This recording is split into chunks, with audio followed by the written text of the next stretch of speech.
If you think a Muslim country means women must cover their faces in strict laws, then Uzbekistan will completely shatter that stereotype. It's a contradictory yet incredibly modern society. A former Soviet bloc country whose streets are teeming with American Chevrolets.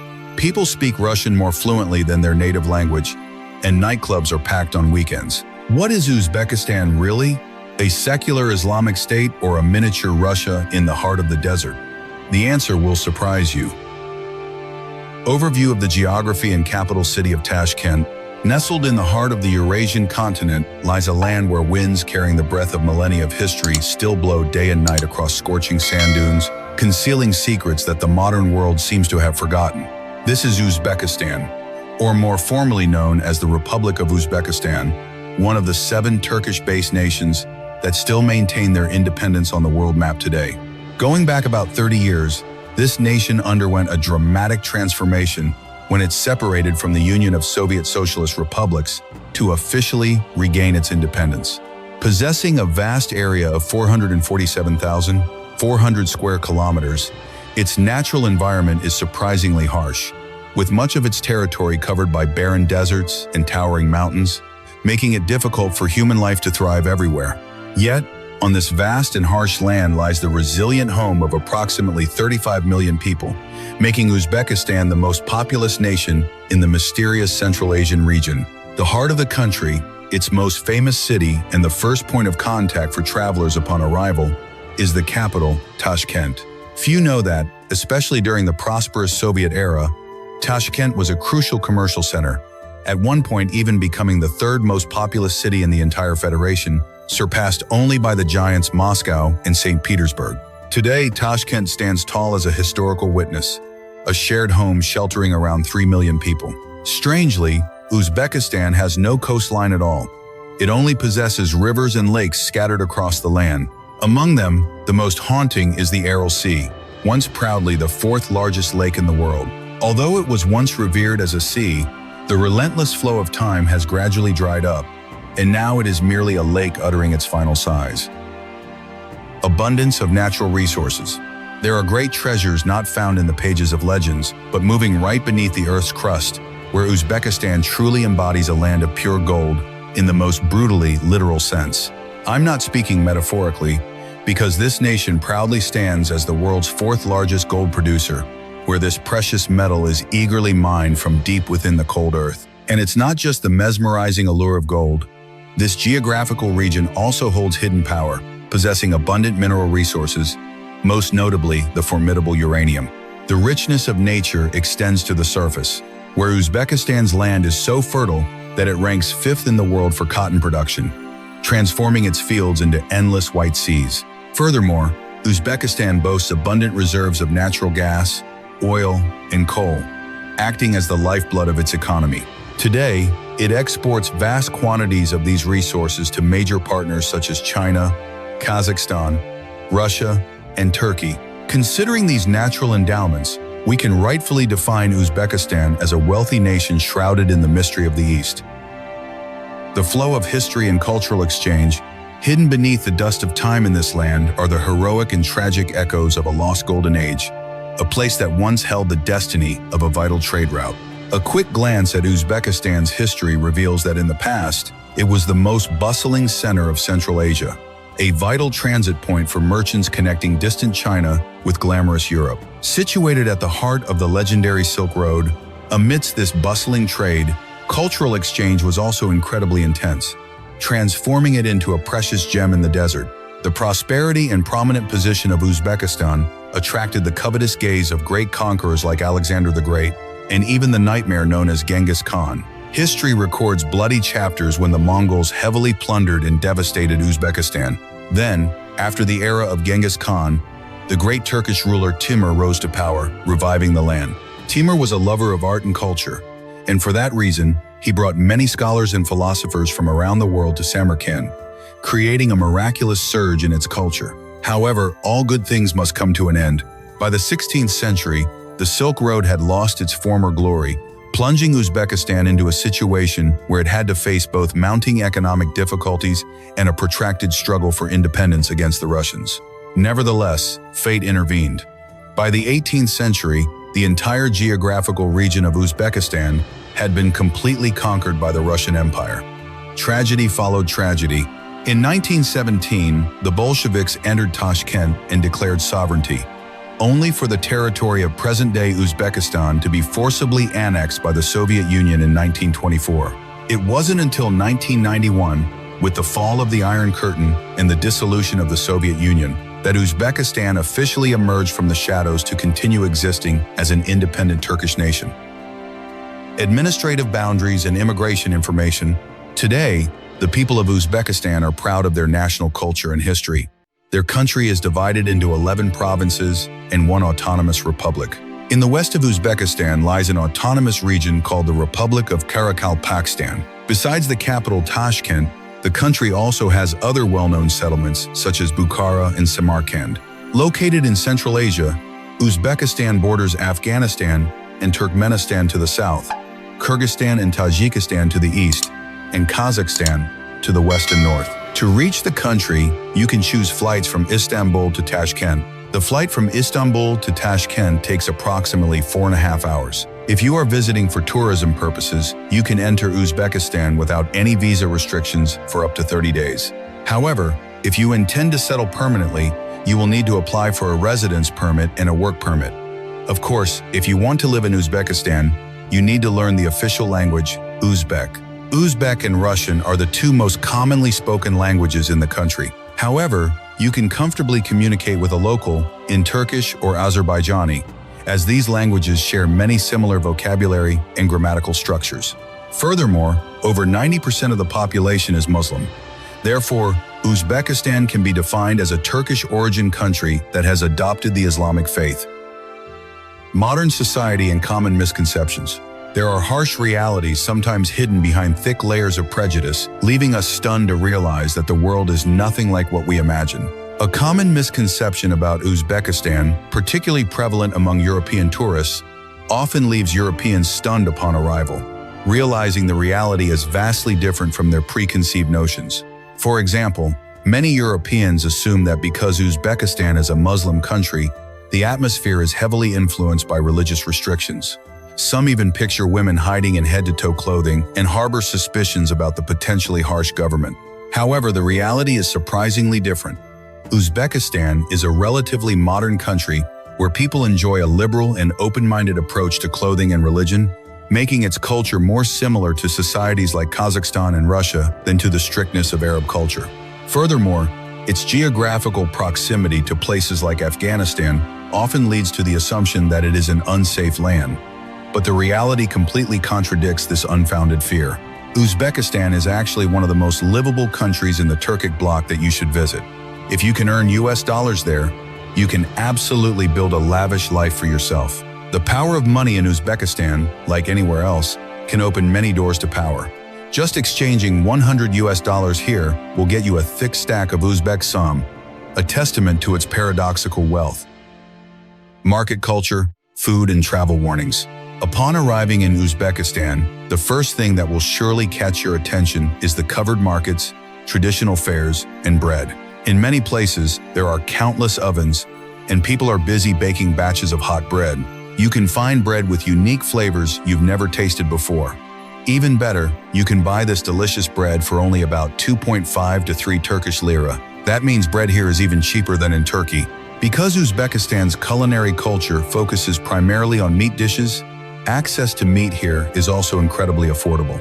For example, you can enjoy a skewer of grilled meat for only about 12 to 13 Turkish lira. Another charming aspect of the markets is that as soon as the vendors catch your eye, they will offer you free samples. This is truly a wonderful thing. Because they believe in the quality of their products, they want to invite customers to try them and sell based on that satisfaction. Moreover, the people of Uzbekistan are inherently hospitable and cheerful. In addition, the markets here, both in size and stall arrangement, look quite similar to those in Turkey. As you stroll through the market, you will encounter sparkling eyes and genuine smiles from the locals. Just a glance at an Uzbek person will immediately reveal the radiance in their eyes. However, unfortunately, there is a downside. Some people, upon realizing you are a tourist unfamiliar with Uzbekistan, may try to cheat you. Of course, it's unfair to generalize this, to the entire country of Uzbekistan, because you can encounter cunning people anywhere in the world. For example, in taxi fares, they might charge 3 times the normal price. Or at museums in Bukhara and Samarkand, even though admission is free, there are still people posing as staff to demand a fee. Or in souvenir shops, they might quote prices much higher than the actual value. This is truly a mockery of our intelligence. Even when traveling to a neighboring country, I think you should always remain vigilant. My advice is that when traveling to any country, before you go, get acquainted with a guide who understands the local culture and explore with them. That way, having a local with you will significantly reduce the chances of being ripped off. Cost of living, customs, and climate. Behind the somber facade of ancient architecture lies a vibrant daily life governed by fascinating economic laws, where the value of money and human endurance are weighed in a way that leaves one stunned and reflective. Stepping into the budget supermarkets here, you'll see the stark reality laid bare. A kilogram of potatoes costs an average of only 6,000 Uzbek soms, equivalent to about 10 Turkish lira, or a 2-liter bottle of cooking oil at just 25,000 soms, or about 40 lira. But the story of survival truly becomes clear when you touch the most essential food item: red meat. Ground beef costs an average of 60,000 soms, equivalent to 100 Turkish lira, a figure that speaks volumes, proving that even with the severe devaluation of the lira back home, someone can comfortably make ends meet in this foreign land. And when the fire is lit, an indispensable part of their meals is the rice and meat dishes with their unique flavors, so captivating that if you wander into remote rural areas, unfamiliar families there will certainly want to invite you into their homes and treat you to a meal as if you were a long-lost relative. Uzbeks also share a culture very similar to ours. They drink tea continuously from morning till night. Besides the astringent taste of black tea, they also consume a lot of refreshing green tea and enjoy combining it with lemon or other strong spices to ward off the dryness of this land. However, remember one unchangeable rule. If you are invited to someone's home in Uzbekistan and they live in an apartment, you must remove your shoes at the entrance as a sign of respect for the host. Surprisingly, especially if you visit the capital Tashkent and have a good command of Russian, you can integrate and become close with the locals within just 2 short days, because the people of the capital speak more Russian than Uzbek in their daily lives, allowing someone who knows Russian to live a very smooth life in the heart of Uzbek society. But beware, for nature here harbors a silent wrath related to the climate. If you plan to visit Uzbekistan in the middle of summer, I wholeheartedly advise you to think twice before deciding, because legendary cities like Tashkent, Bukhara, and Samarkand will become incredibly hot and humid, forcing people to endure hellish heat exceeding 50 degrees Celsius. Therefore, based on my painful experience, anyone wishing to visit Uzbekistan should choose the period from August to November to allow their souls to calm down. And of course, in such a generous tropical country, that's also when you have the opportunity to enjoy all kinds of heat-loving fruits and dried nuts at very cheap prices, a sweet atoning gift from nature to travelers. Entertainment, architecture, and the real estate market. If you love admiring architecture and taking photos, the heat is nothing to worry about. Uzbekistan's historical landmarks, thanks to the Silk Road, are incredibly attractive. That's why it's a major tourist destination in Central Asia.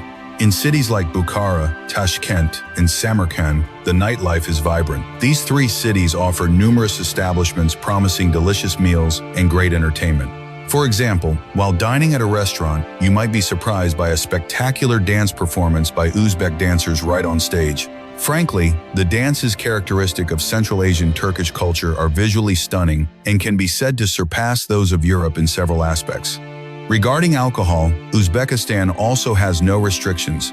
At nightlife venues, you can freely order vodka or whiskey as you like and enjoy yourself in your own way. Besides classic-style bars, you can also visit nightclubs for added excitement. Uzbek people love to party, and nightclubs are usually packed, especially on weekends.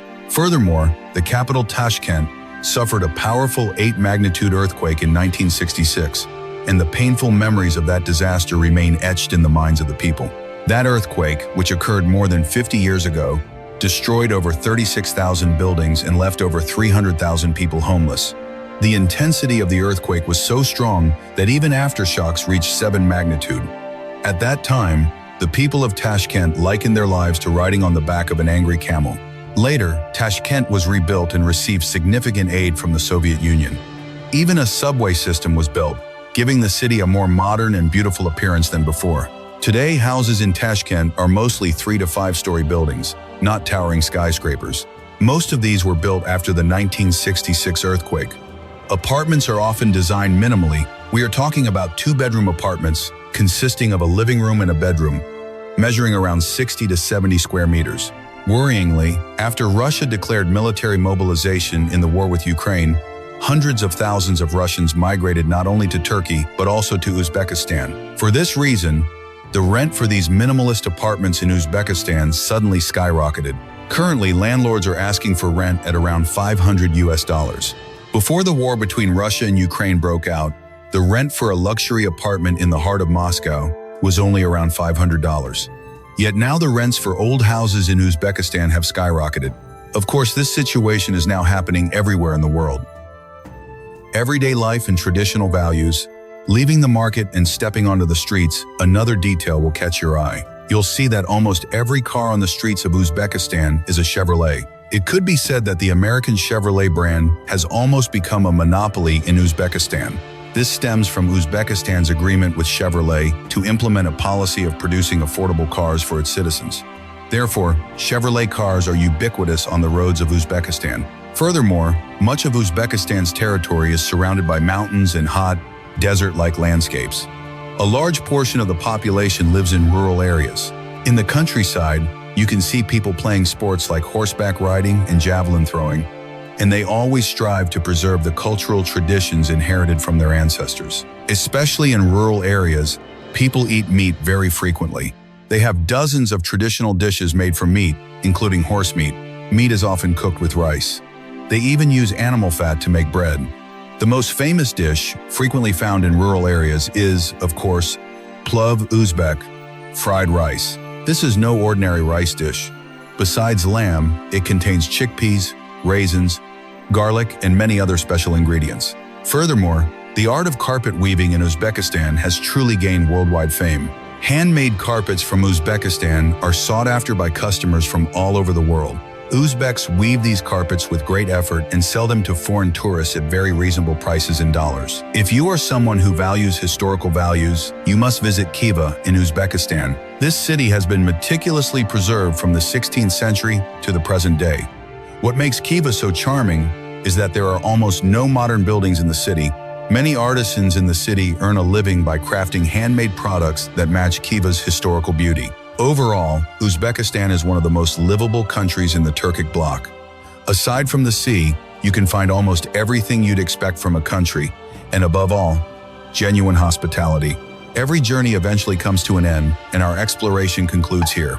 If you wish to continue exploring countries like Brazil, Uzbekistan, Bhutan, or discover mysterious prisons and strange occurrences that even scientists cannot explain, please visit our channel to learn more about other fascinating countries. Since videos with many likes are prioritized, if you enjoyed this video, please like, leave a comment, and share it with your loved ones so that our channel can grow and we can create even more interesting and engaging videos about other countries. Now, goodbye and see you in the next video. Thank you and see you again soon.